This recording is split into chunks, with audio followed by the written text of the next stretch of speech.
চকচকীয়া হৈ পৰিছে গুৱাহাটী মহানগৰ কাৰণ আহি আছে জাপানৰ প্ৰধানমন্ত্ৰীক আদৰিবলৈ এতিয়া সকলো ব্যস্ত হৈ পৰিছে। আপুনি আৰু সেই কদৰ্যময় গুৱাহাটী এতিয়াৰে পৰা দেখা নাপাব।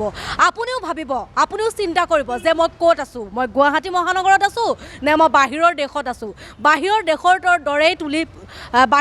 দৰে কৰি তুলিব এতিয়া গুৱাহাটী মহানগৰী।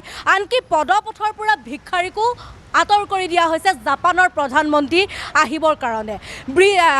উৰণ সেতুৰ ওপৰ তল কি চাব আপুনি, ৰঙেৰে ধুনীয়া কৰি তুলিছে। মই বৰ্তমান উপস্থিত আছোঁ গণেশগুৰি ফ্লাইঅভাৰৰ তলৰ যি দৃশ্য মই আপোনালোকক দেখুৱাবলৈ চেষ্টা কৰিছোঁ। এয়া হৈছে গণেশগুৰি ফ্লাইঅভাৰৰ তলৰ দৃশ্যাংশ আমি দেখুৱাই আছোঁ আপোনালোকক। ৰঙৰ টেমাৰে ইয়াত ভৰি আছে কাৰণ ইয়াৰ গুৱাহাটী মহানগৰী কাৰণ চকচকীয়া কৰিব জাপানৰ প্ৰধানমন্ত্ৰী অহাৰ কাৰণে। এই উন্নয়নক আপুনি কি মতামত জনাব, আপুনি কি ক'ব?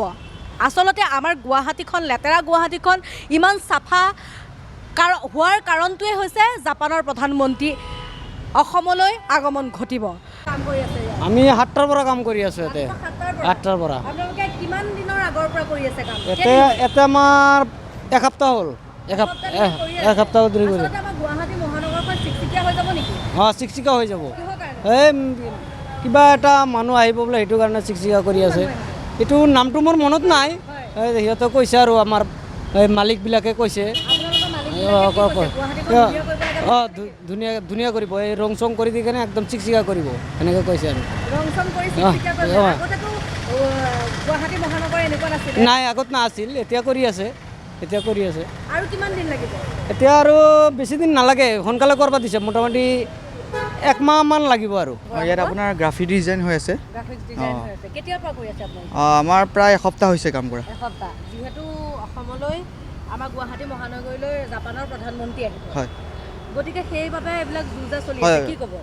খুব সুন্দৰ কথা যে জাপানৰ প্ৰধানমন্ত্ৰী আমাৰ অসমলৈ আহিব। তাৰ বাবে গুৱাহাটীখন সৌন্দৰ্যবৰ্ধন কৰি তোলাৰ ক্ষেত্ৰত অসম চৰকাৰে গুৰুত্বপূৰ্ণ ভূমিকা লৈছে, সুন্দৰ কৰিছে, সকলোতে পেইণ্টিং কৰিছে, খুব ভাল লাগিছে। যিহেতু জাপানৰ প্ৰধানমন্ত্ৰী অহাৰ কাৰণেই বাৰু আমাৰ প্ৰাণৰ শিল্পী জুবিন গাৰ্গৰ যি প্ৰতিচ্ছবি আঁকি থোৱা আছিলে গণেশগুৰি ফ্লাইঅভাৰৰ পৰা গুচুৱাই দিয়া হৈছিলে। খুব দুখৰ কথা আচলতে, আমাৰ প্ৰাণৰ শিল্পী যাৰ কাৰণে অসম পৰিচয় হ'ল, তেখেতৰ ছবিখন বৰ্তমান গুৱাহাটীৰ সৌন্দৰ্যৰ কাৰণে মুচি দিয়া বুলি তেওঁলোকে নাই কৰা বুলিও কৈছে, কিন্তু আমিতো দেখিছোঁ কৰিছে। খুব দুখ লগা কথা। অনাগত দিনত এনেকুৱা ধৰণৰ আৰু যাতে নহয় তাৰ বাবে আহ্বান থাকিল।